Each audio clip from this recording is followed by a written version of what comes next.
জাতির উদ্দেশ্যে দেয়া ভাষণে প্রধান উপদেষ্টা জুলাই সনদ লঙ্ঘন করেছেন বলে মন্তব্য করেছেন বিএনপি স্থায়ী কমিটির সদস্য সালাউদ্দিন আহমেদ। বৃহস্পতিবার প্রধান উপদেষ্টার ভাষণের প্রতিক্রিয়ায় গুলশানের নিজ বাসায় এমন মন্তব্য করে তিনি বলেন, সংবিধান সংস্কার পরিষদের ধারণা নতুন ঐকমত্য কমিশনে এ নিয়ে আলোচনা হয়নি। এদিকে রাজধানীর একটি হোটেলে আরেক অনুষ্ঠানে বিএনপির মহাসচিব মির্জা ফখরুল ইসলাম আলমগীর বলেন, অমীমাংসিত বিষয়গুলো নির্বাচিত সংসদে সমাধান সম্ভব। সাইরাস মাহমুদের রিপোর্ট। প্রধান উপদেষ্টার ভাষণের প্রতিক্রিয়ায় গুলশানের নিজ বাসায় বিএনপির স্থায়ী কমিটির সদস্য সালাউদ্দিন আহমেদ বলেন, জুলাই জাতীয় সনদে প্রধান উপদেষ্টা স্বাক্ষর করেছেন এবং জাতির উদ্দেশ্যে দেয়া ভাষণের মাধ্যমে তিনি তা লঙ্ঘন করলেন। জুলাই জাতীয় সনদের স্বাক্ষরিত সনদের লঙ্ঘন করেছেন। সংবিধান সংস্কার পরিষদ গঠনের বিষয়ে কোনো আলোচনা ঐকমত্য কমিশনের এজেন্ডায় ছিল না, আলোচিতই হয়নি, ঐকমত্য হওয়ার কোনো বিষয় তো নাই।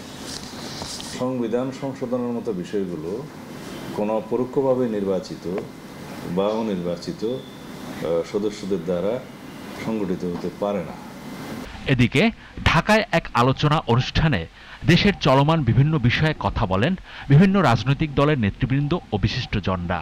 সেখানে উঠে আসে বৃহস্পতিবারের প্রধান উপদেষ্টার ভাষণ, জুলাই সনদ, নির্বাচন ও শেখ হাসিনার ভারত প্রীতি সহ নানা বিষয়।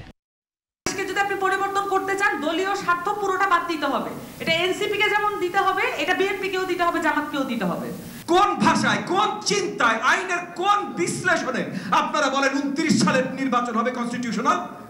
জুলাই সনদ জাতীয় নির্বাচনের দিন একই সাথে গণভোটে বাস্তবায়নের দিকে যাচ্ছে, এটা পরিষ্কার।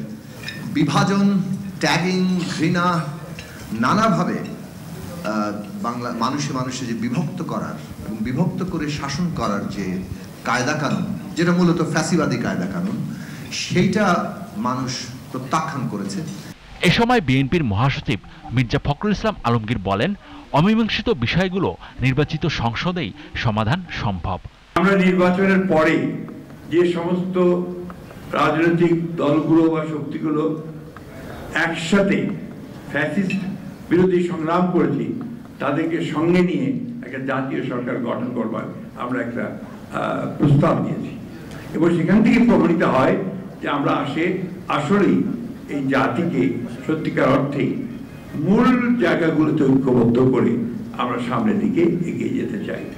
বিএনপির সিনিয়র নেতৃবৃন্দ তাদের বক্তব্যে বলেন, দেশের সব সংকট থেকে উত্তরণের একমাত্র পথ গণতন্ত্রে ফিরে যাওয়া, আর সেজন্য দরকার নির্বাচন।